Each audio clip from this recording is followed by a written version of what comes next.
psoas adductors. That's the fascial line there. We have adductors that'll blend with pelvic floor, like they're synergistic to pelvic floor. But then we have the fascial line of adductors and hip flexor. And so again, we screen out adductor. You clear that out and it's like, wow, everything feels so much better. This episode offers a lot of great information about pelvic health and its relationship to runners. We had some really great conversations. I learned a lot of new things, even about some bracing techniques for pelvic floor for female runners. Then we had some really good conversations about PSIS, lumbopelvic SI joint type pain and how to address it. And one of the key things that you should really be looking at and how this relates more than I thought to the pelvic floor, even though it's something I look at all the time. I didn't really always think about it in relationship to the pelvic floor. But if somebody's having that lumbopelvic SI joint type pain, there's some things that you should really be doing, addressing that to help get over that, as well as just treating diffuse hip pain and how that relates to the pelvic floor. So really great conversation, and I hope you take away from it as much as I did.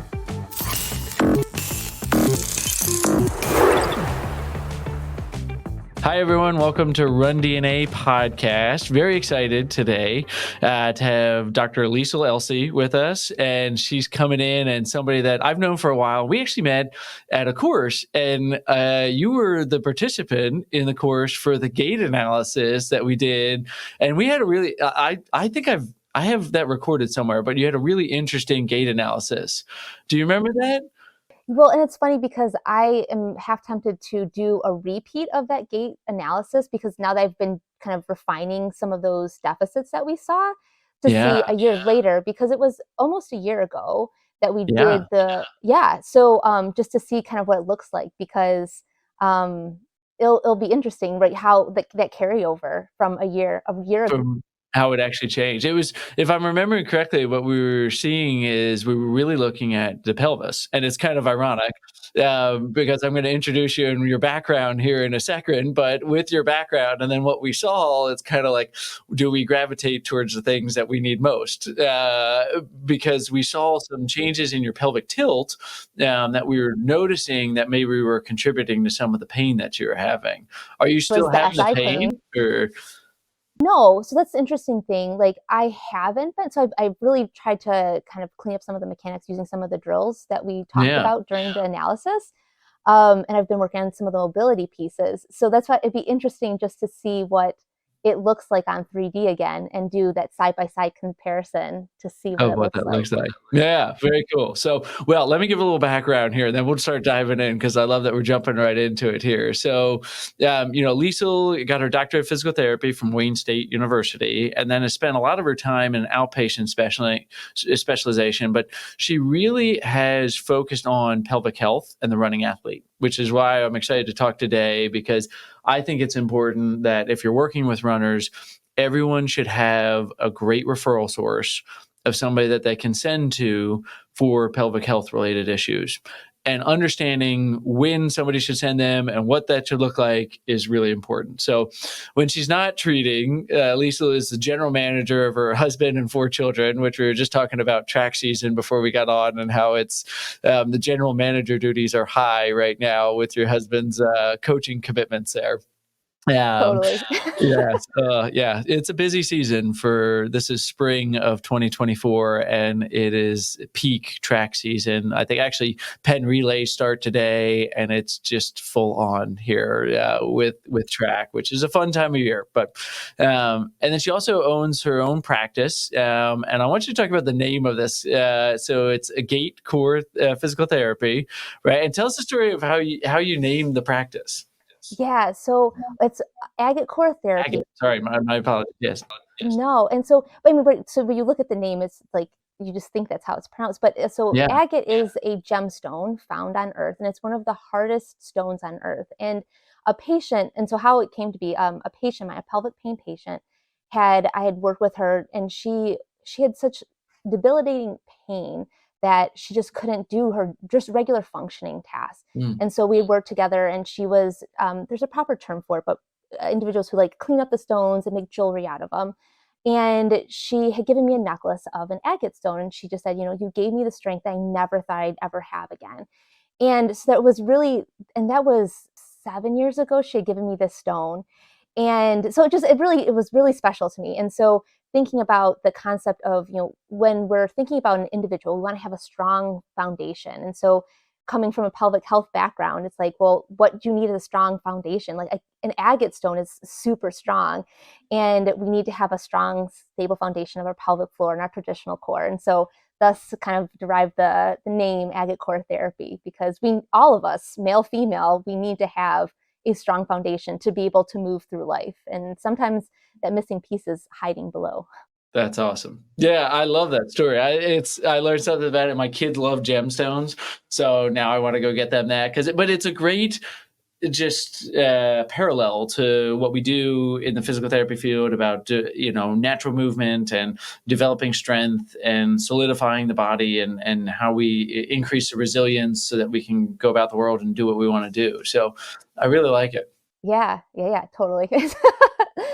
All right, we have a topic we're going to talk about today, but real quickly before, in case a lot of people listening are physical therapists or medical professionals, athletic trainers, chiropractors, MDs, but even for those people that aren't very educated about what a pelvic health specialist does, can you give us a quick overview of what the specialty really focuses on and why that might be different from seeing a traditional physical therapist?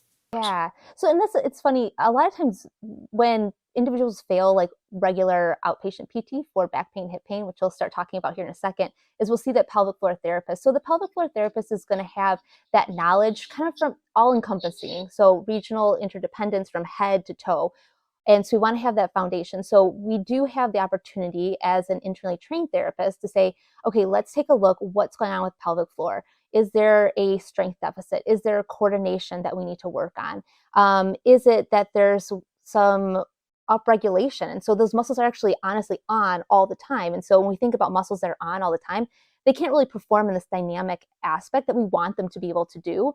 And so as a pelvic floor therapist, we have the opportunity to say, okay, where do we break down at? Is it the coordination? Is it the strength? Is it that we're just on all the time?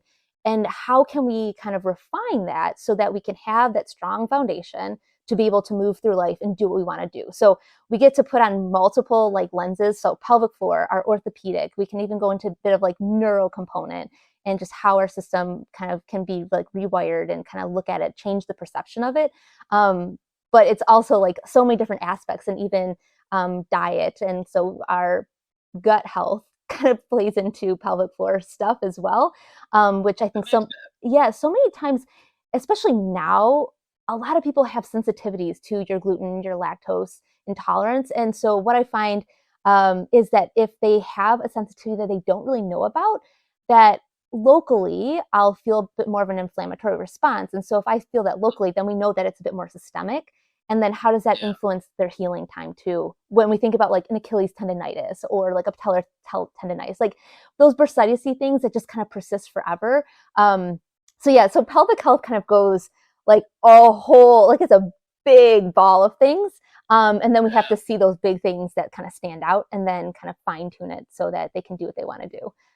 I think it is fun, just because of the nature of my own practice. A lot of times you see people that have been to multiple providers before and haven't gotten results, and pelvic health therapists are very similar in that way. So they start to take a broader look at it, because you have to realize that there's more than just restoring mobility, restoring strength. There's more to getting healthy outcomes other than that. And I love how you put it there, that it's not just thinking about an internal exam. It's thinking about the whole person and thinking about their nutrition and the factors. I have a question about pelvic health in general here, and hopefully this isn't, I don't think it's an offensive thing, but why are people so bad at determining what their pelvic floor is doing? Like, why is it that like people just, they can't tell if the muscle's always on, it's always off? Are they just such poor proprioception, those muscles? Like, why are people bad at that? Sure. But I think part of it is, I mean, some of it I think is generational. I think the newer generations are going to talk about those things. So talking about like peeing and pooping, like, is it normal to like not be able to like poop phobias, not being able to poop in public? So you're holding on to it. Like, and I think so often we'll give ourselves excuses oh, well, I've always been like that. Oh, I always have to go to the bathroom. And it's like, well, that also comes from like a pelvic floor regulation and then habits, right, that we do. But also at the same time, like you come up to your friend and you rub their shoulders, like, man, your shoulders are tight, and they're still clueless. So I think that that's also an indicator, like, oh man, I have such a wicked headache. And then you come up to their shoulders, like, your upper traps are so tight. You're like, oh, I don't even realize it. Or even as a manual therapist, like you get a massage or something and they're like, wow, what is that you do for a living? And you're like, yeah, physical therapist. Like, oh my gosh, maybe you should practice some self-care. And you're clueless to these things that have built up over time, over years. So I think that's a piece to it. But then also putting ourselves in check. And so this is an analogy that I love to give every patient, is that our pelvic floor acts as like a puppy dog, right? So puppy dogs, when they're happy, they wag their tails, right? Their tails are wagging. They're so happy. They're happy to see you. But when they do something bad, they tuck their tails. They'll hide them. They'll hold them. And so just as humans, we express ourselves in similar manners. And so when we're feeling anxious and stressed, like we tend to like tuck our tails and just like hold everything. But not always do we want to recognize or have that mindfulness, like, hey, where am I right now? Do I need to take a minute and breathe? Or do I just need to like power through and just like get this done and just like suck it up? So I don't know that we always give ourselves grace to acknowledge our feelings. So that's just my opinion on the whole topic. Good, right? Because I was being very generalistic in the question there, but it's true. We have the physical manifestation of stress and emotions, and it's very hard to be aware, whether it's your upper traps or your pelvic floor.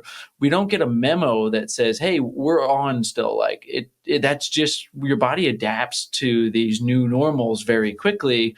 And that's why it's so important that you do see somebody that is trained in this, that it's not something that you can always just do self-care. Like your friend was saying, like, oh, you should do some self-care. It's like, I don't even know I needed self-care.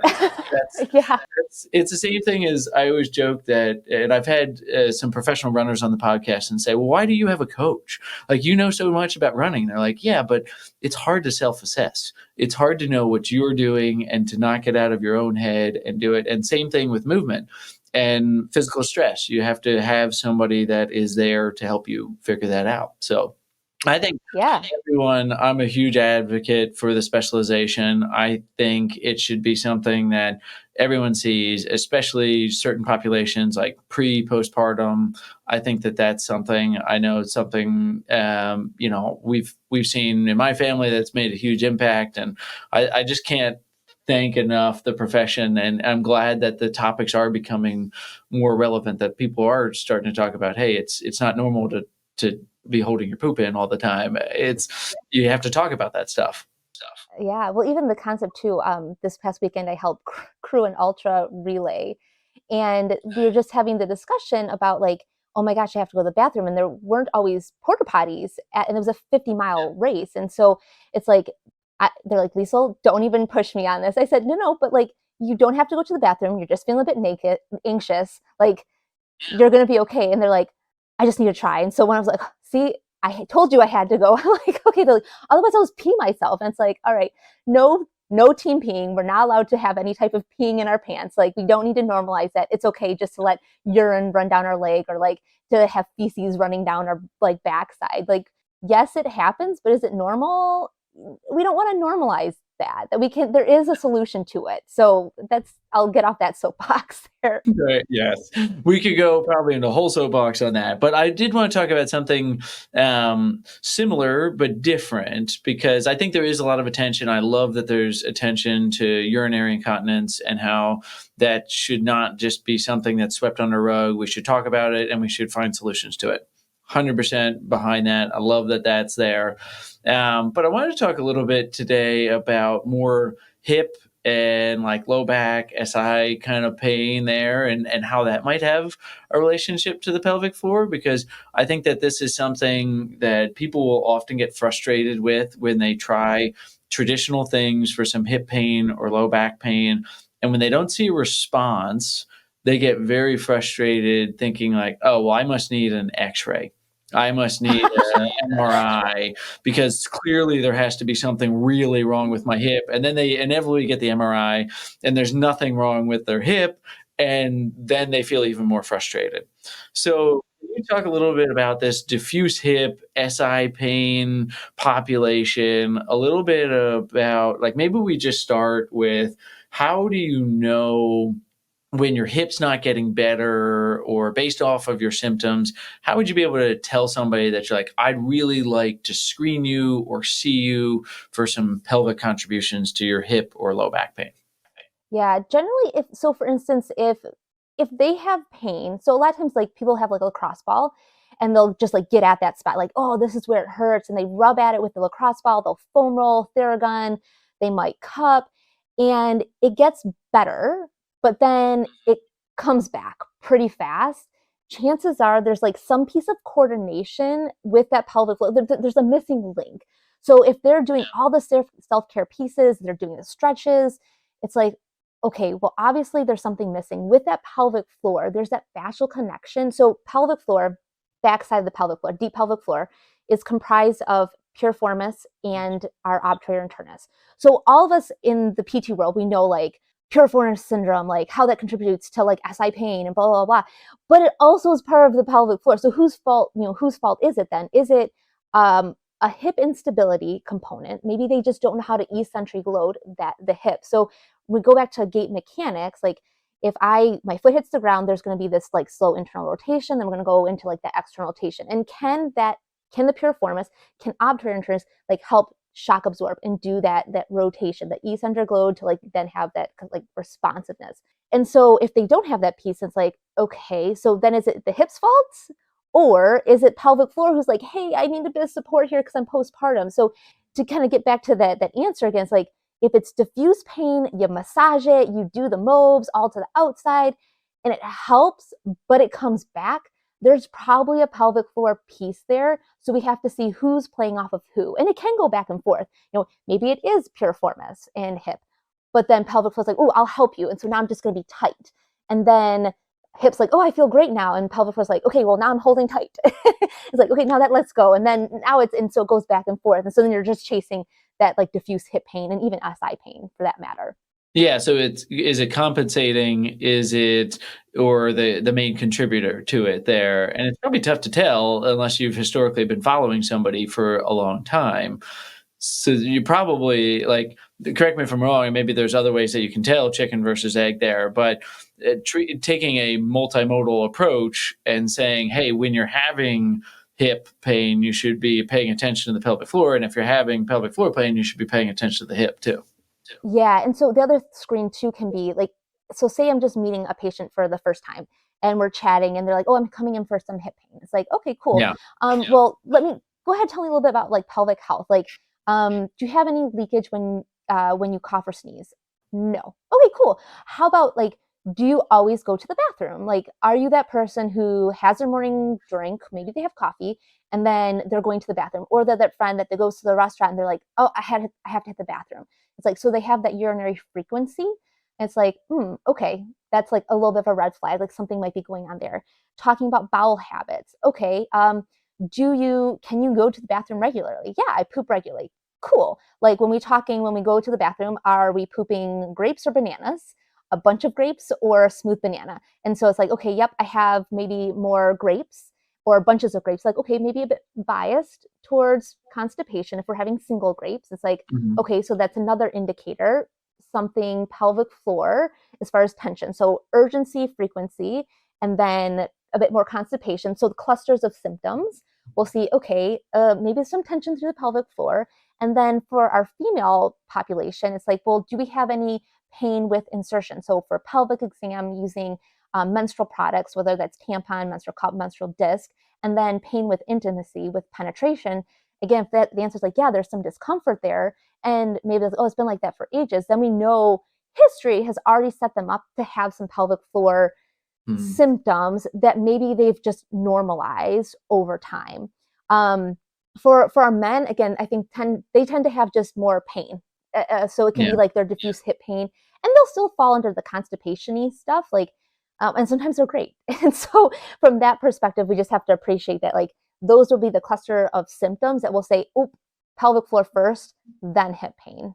Does that make sense? That does. Yeah, those are good screening questions, I think, for people, whether you're a runner yourself and you're asking yourself those questions, or whether you're a physical therapist and you're asking some of those questions. I think those are good. And we have to be an advocate for our patients when we're working with them too. Say, okay, hey, we need to understand that you need to ask about these things. You need to ask about pooping habits and peeing habits, and that's okay. And it's okay to talk about that stuff. And those are maybe some screening tools that medical professionals can use when they're working with their patients to see if an appropriate referral or some other aspects or some low level things. Like, so when somebody is having maybe some predispositions to pelvic contributions here, what are some of the first easy things that they should really be focusing on doing?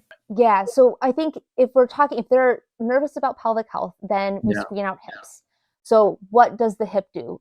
Does it have good rotation? Does it not? Does it have good hip flexion? Does it not?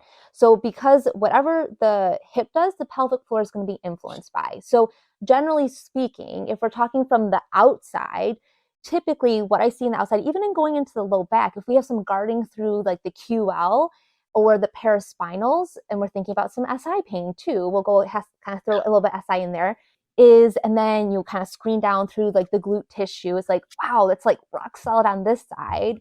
Loss of rotation. It's like, all right, so let's go ahead and let's just screen this out. Let's give you some basic movement patterns to help screen out low back, improve some of the mobility, work on some of the hip flexibility, some of the hip mobility. Do symptoms improve? Do they not? If they don't, then it's like, okay, so we've worked from like kind of screening things, clearing things from outside in. I have a really good therapist that could take a look at the pelvic floor. And sometimes if they're still a little bit hesitant, there is a way you can access externally just to get a gauge, like, what does their pelvic floor do? And if it's like, wow, so you know what, based on my screening right now, it kind of leads me to believe there might be some more pelvic floor things that we might need to take a look at. Do you mind if I have you talk with blank? Because I think that would just be a great way just to even to educate you, and then that way you can make an informed decision. So giving them options, right? As a practitioner, you still want them to be able to make that decision and not feel uncomfortable about it, because in general, we talk about just experiences. We still want to have a positive experience about going into a pelvic floor evaluation. It doesn't want to be like, oh God, kind of like when we go to the dentist. I don't know if you have this opinion, like, oh my God, I didn't want to go to the dentist. And now it's like, you have to go to the dentist. And so we still want to be a positive thing. So you're not dreading going back there each time. We still want to be a positive experience. They have to make that informed decision. Yeah, I think that's good. Even informing them, like, it's not always going to be internal exam work if that's something that they're experiencing pain with, and they're like, well, I don't want to be in pain a lot with this. I just want to get rid of my hip pain. But just saying that there are other things that they can do, and it's not all work with that, and it kind of works with those. So what are some of the like key exercise, right? What should people focus on to really make sure that they're integrating core and hip function together? I've heard even just breathing techniques is a really important things of understanding when to what you're doing in the pelvic floor when you exhale, what you're doing when you inhale. What are some good starter things if they don't maybe have a pelvic health specialist around there? Right, totally. So, I mean, I think so a lot of times we'll start with like breath. And so we want to see that the system can be dynamic. So if we're sitting here right now, and whether you're sitting, listening to this, or laying down, take a deep breath in and see what happens. So if we take a breath in and we say, okay, my chest rose up, it's like, okay, so that breath went through the chest versus going to the diaphragm. So diaphragm's 360 degrees. So we want to say we have the capacity for that whole diaphragm to be able to drop down. So sometimes the cue will be like, I want you to go ahead, take a deep breath in.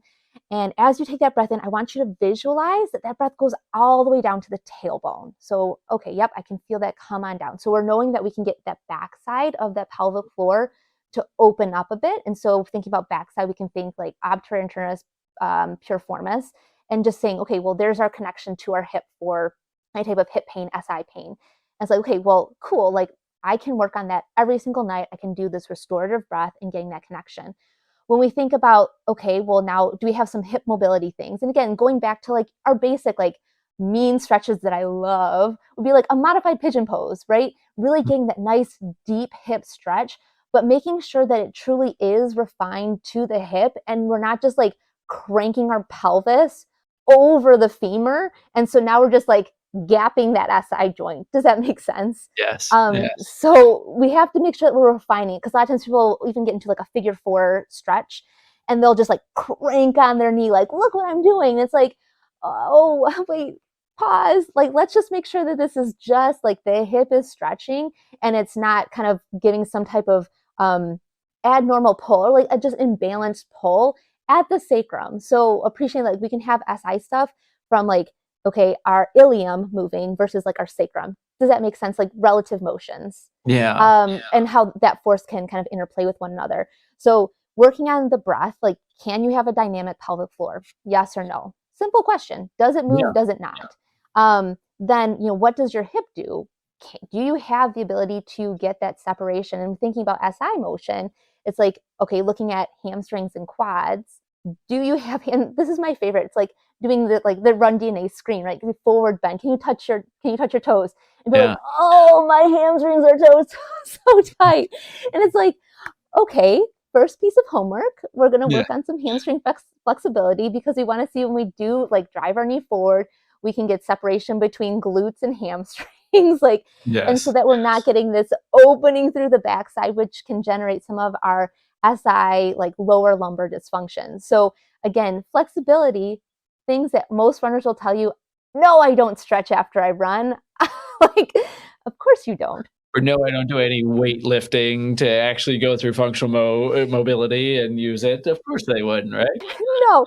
So, and I think that's the beauty about running, right? You can just lace up your shoes and run outside. But, and I think you have said this, I heard this at the symposium of the science of running, is that like, you have to be fit to run. You can't run to be fit. So that was in 17, 14, I think 17, I had gone to Connecticut to that symposium and listened. It was like, yeah, that's 100% true. That's why you keep PTs in business, because you just go outside and think you don't have to do any type of mobility work or strength to prime the system to be able to run. So I think those are like mobility pieces and going to strength. And so when we think about strength, we have to think about, how does our system absorb that shock? Yeah. Does it not? Where is the breakdown? Where are the forces? I've used an analogy of like a train stop before with it. Oh, okay. Where the forces acting on your body when you run are like a train going, and each joint is a stop along the train there. So what happens if you shut one station down, if you stop absorbing stress at the ankle because you have limited dorsiflexion, or your hip can't absorb some of the forces because of mobility restrictions or strength deficits? Well, all the passengers get off at the next stop. And then the next stop is overloaded, and there's like, this train station is a wreck because it's got all these people here. And it's the same kind of thing. If you shut down a stop along the kinetic chain, something else is going to have to take up that force there. So that's where, hey, the hip isn't working. All of a sudden, we're seeing SI low back kind of symptoms there coming in, which can be telling of maybe the regional interdependence of things and why we need to look at the whole body. Yes. And that's like, if the ankle, and that's why a lot of times even like pelvic floor patients coming in is like, okay, well, I want to get back to running postpartum. And okay, so what's going on? Well, I had some SI pain while I was pregnant. So I was like, okay. And now I have some leaking. So it's like, okay, well, let's take a look at how, like, we'll start at the bottom. What does the foot and ankle do? And are we screening that appropriate for them? Because if not, that initial contact is going to be like, well, all right, we missed the bus there. We've lost it. So it will be. And to prove my point to patients, I'll say, I want you to go ahead and jump and pretend like you're, like, I want you to really like kind of let everything like accordion down, or like, I'll use the analogy of like a water balloon toss. I'll be like, I'm going to toss this water balloon at you, and I don't want you to let it to pop. Like, don't let it break. And all of us have been in a water balloon toss, right? And so we'll cradle that. We're like, oh, phew, that was close. And we want to be able to do that for our whole system, because we don't want to get wet. So like in the pelvic health realm, that's the analogy I'll use. Like, because if you're not shock absorbing, like, right? So and same thing with like the SI pain. If we can't shock absorb, where is that shear force going to maybe go? Right up at that SI region. And like, ouch, and each step you take. And so, I mean, that's the cool thing with all of our fun devices like our Garmin's and our Coral watches, and it tells you how many steps you take when you run. And if you look at how many steps you take in maybe a 3-mile run, you're thinking how much of that force is getting lost in that SI joint because of a breakdown in coordination or strength through the system. And it's like, yowza, like that's rough. That's a lot of stress on a single part there. So actually, like, let's kind of shift into that a little bit then too, because now we're talking about the running aspect of it a bit more. So you're somebody that is a pelvic health specialist, but you also do 3D analysis and you look at these movement patterns and you've, done all the training and you understand the movement. So where do you see pelvic floor dysfunction transfer into movement patterns, and how, like, what are you going to observe in the runner when you're seeing that, and how do you transfer some of these gains that you're talking about into changes in their movement patterns that really help to reduce some of the stress on the body? Yeah, so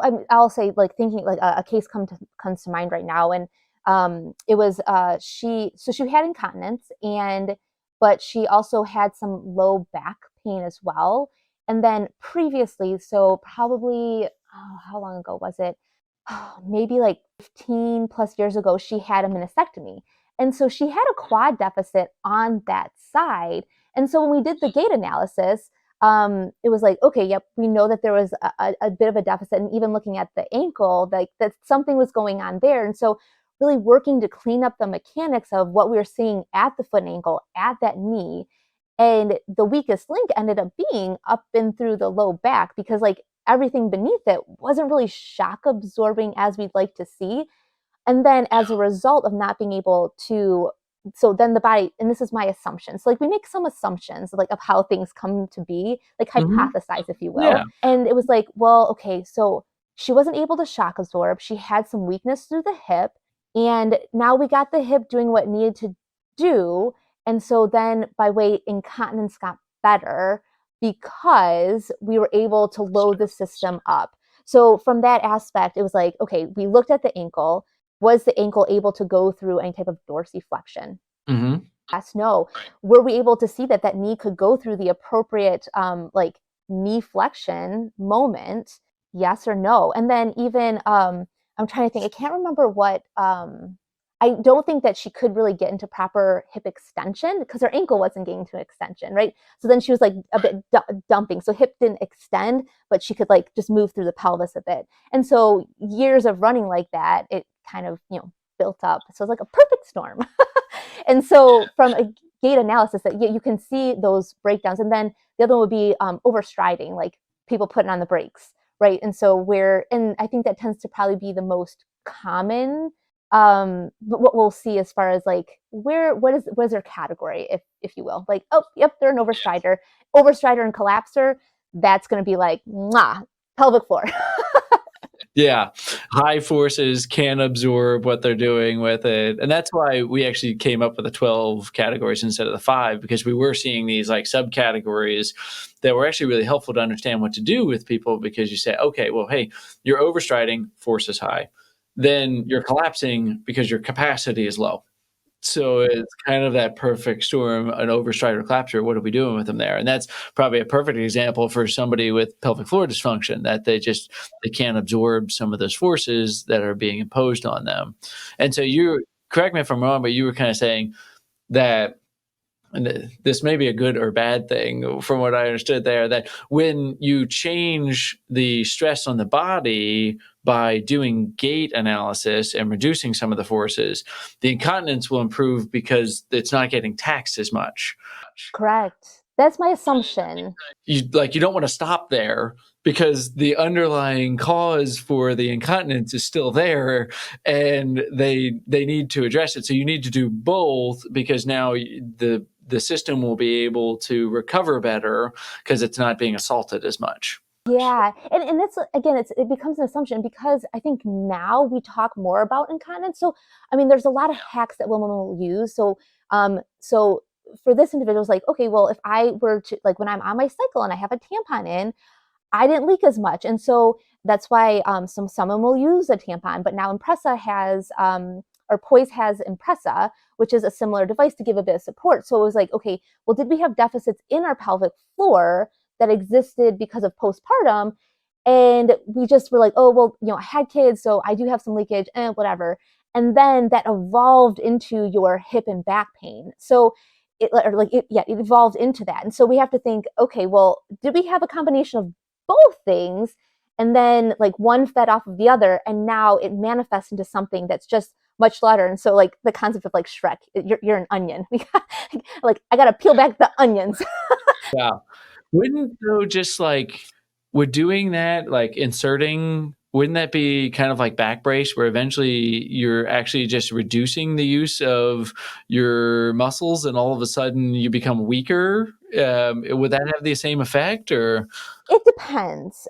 So sometimes if a female, and we'll talk about females, if they're feeling if they're feeling the urge to go to the bathroom, then they put something there to give support. So that could be a tampon, that could be a menstrual cup, the Impressa, Revive is out there. If they have a pessary, then sometimes that allows their muscles not to feel like, ooh, I have to go to the bathroom all the time, or something's coming out of my body.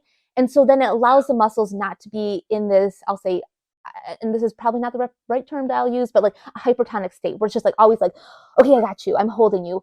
So it can go both ways. So whether they have something there to give them support, but sometimes they will, like you said, like a back brace, they can get lazy. And so that's why I always make sure that they understand the pelvic floor, whether you have something there to provide that support, it still has to be dynamic.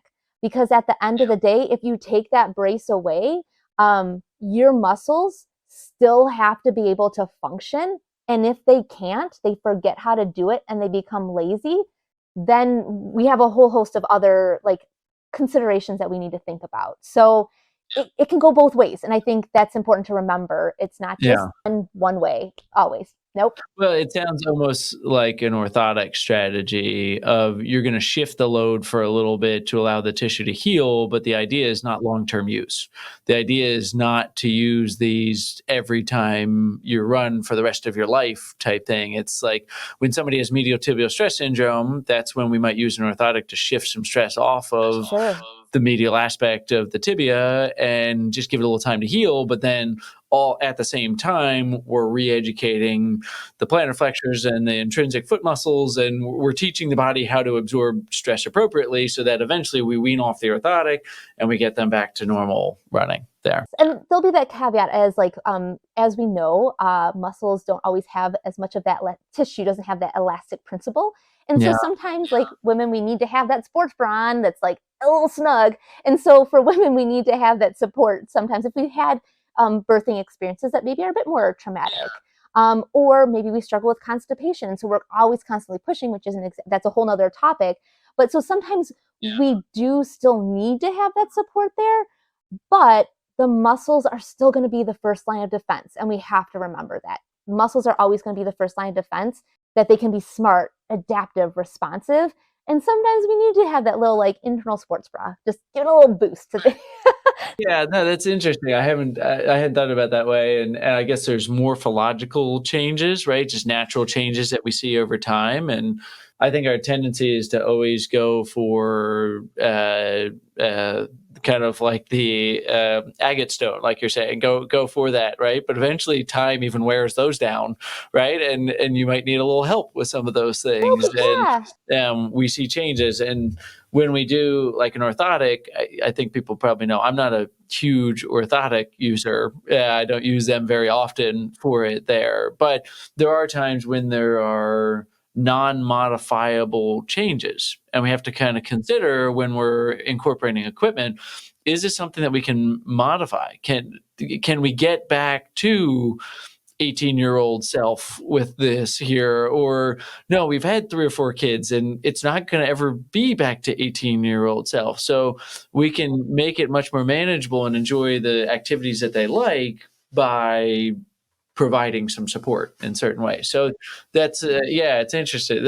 I had never heard of these before, so this is kind of a new concept for me. So I appreciate hearing from the expert of like, okay, hey, what, when would we consider that? Because it's not something that I've ever really even heard of, or I don't know if this is newer or if just my ignorance with it. But I mean, again, I think women will come up with hacks. I mean, they'll just figure it out, and not always are they comfortable talking about it, because and it'll be like, oh my gosh, I just this whole run, I just am completely soaking wet, and it's like, oh yeah, girl, me too, and it's they've normalized that it's okay, and at the end of the day, and I have to remember this too, is like, if you're okay with it, then I'll be okay with it for you. But I just want you to know that there are options that exist that we can make a difference, whether it's bladder control, bowel control, SI pain, hip pain. There are options that exist in the world. We just have to match you up with a bit more knowledge. So it's always like one of those things. Remember, like, just because it bothers you, Liesle, doesn't mean that it bothers them. So making sure you're not pushing off your beliefs onto them. But I just want them to know there are options. You don't have, this isn't the end. Yeah, that's great. We talked a good bit about hip. Any other considerations from SI, lumbo-pelvic kind of areas there that we haven't touched base on yet? Yeah, I think it'll become interesting. I think, and this will be a bit more, if there's tension, and this will be pelvic health kind of blended with orthopedic, is, seeing what that the hip flexor does in the SI region. I love and I hate it, but I found that, okay, if we have tension in through the hip flexor, then is it because of hip mechanics? Is it because of pelvic floor, right? So we have to visualize, like, iliopsoas comes down across like the backside, and then it comes into like attaches that lesser trochanter to the hip, right? But beneath that, in our pelvis, and we have iliacus, right, blends, we have pelvic floor that's like kind of adjacent to it. And so, and I, shame on me, maybe there's an anatomist that's dissected through the pelvis a bit more, but the fascial connections of how does the pelvic floor interface with hip flexor, and then generate some of that SI pain. And so a lot of times I'll clear out glutes, make sure that they have a dynamic pelvic floor, but then if I have to go in and release their hip flexor, it sucks, but it helps with the SI pain so much. And especially for men, like, sorry husband, but like with my husband, like, his hip bothers him, and it's like, okay, we'll work on these things, hip mobility, and then I'm like, you know what I have to do? He's like, oh, not the psoas release. I was like, sorry, here I come. It's funny you say this, because literally we were kind of talking before. I had I had a good workout earlier in the week, and then I had some hip pain after it, and I had a little bit of like adductor, glute, and SI kind of pain, and I lay down and I work on my hip flexor, and it's like, okay, all of it goes away. It's like I didn't touch any of them. Yeah. So as the fascial connection, so if you go to like Thomas Myers Anatomy Trains, the fascial line, psoas, adductors, that's the one, that's the fascial line there. So when we think about screening things out, and we know from also like pelvic floor is adductor. So, right, the different fascial lines, depending on how nerdy people are who are listening right now, like the fascial line. So we have adductors that'll blend with pelvic floor, like they're synergistic to pelvic floor. But then we have the fascial line of adductors and hip flexor. And so again, we screen out adductor, like an adductor, like sometimes you get in there and it's just like, it's gritty. It's super gritty. Ugh. But you clear that out and it's like, wow, everything feels so much better. And so, it depends, which was it? Was it the hip flexor who maybe isn't able to go into extension because maybe your calf was a bit tight? You don't, like, we can make all these assumptions as to like, why did this happen? And so as we're seeing people in person, like being able to like lay your hands, where do they break down?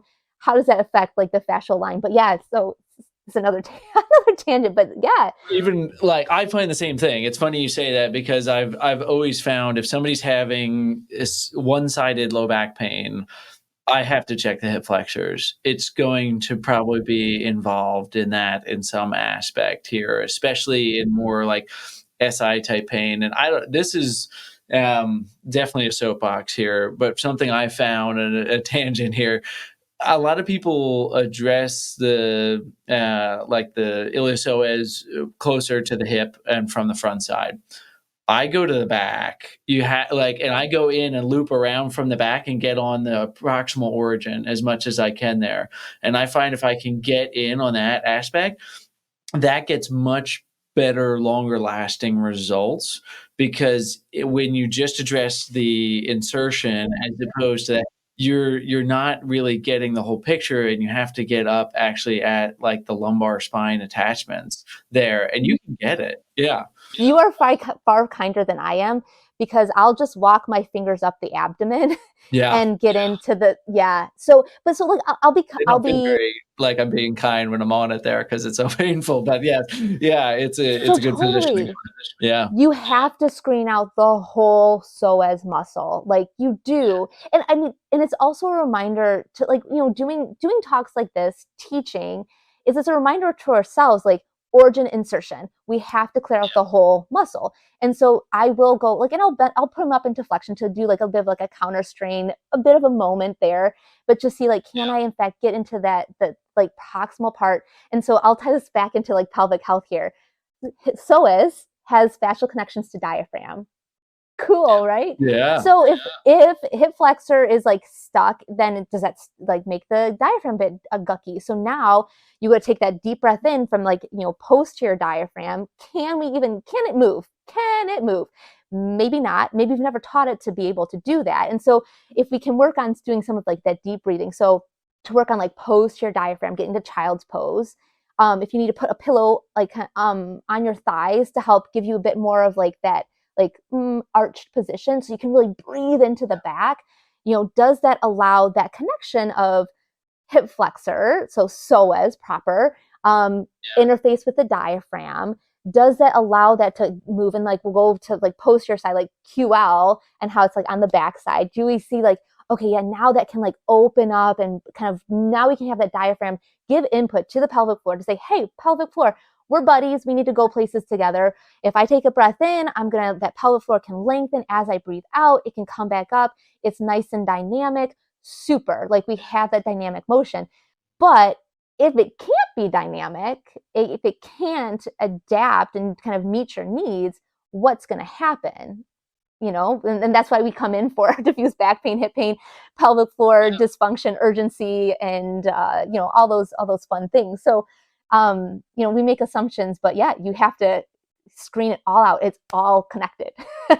It is. And this is the fun part about like being in the medical field. There's so much to learn. And I got to give a shout out to like JJ Thomas, who taught me, she showed me how to needle like proximal hip flexors and how to do that. She's got like a master class on needling that I recommend anyone that needles like takes, because then I started even doing it just with hands on as I was gaining confidence with the needles. And it, like getting in there, it makes such a huge difference. And our whole goal, like one of the things when you treat runners is you don't want to tell them not to run. So if you can get their pain down as quickly as possible and restore their movement, they're going to be much more engaged with the treatment, and they trust you a lot more. So you have to know these kind of things about treatment and how to get results quick, because that's going to be able to get you much more trust for them. So I love your perspective on it, even with the diaphragm and how that all comes in. And I'm glad we went this way with it there, because it was like, I'm glad we were able to tie it in even pelvic floor, because it does, like you're saying too, the adductors, you have to look at that stuff. You have to look at those things. But I try to always think about, well, what's the one thing, like what's the epicenter of it there, and what's really causing it, where if you can work on this one spot, all of a sudden the adductors and the hip adductors and hip abductors as well are just going to loosen up. And a lot of times that's hip flexor. It makes a huge difference with it.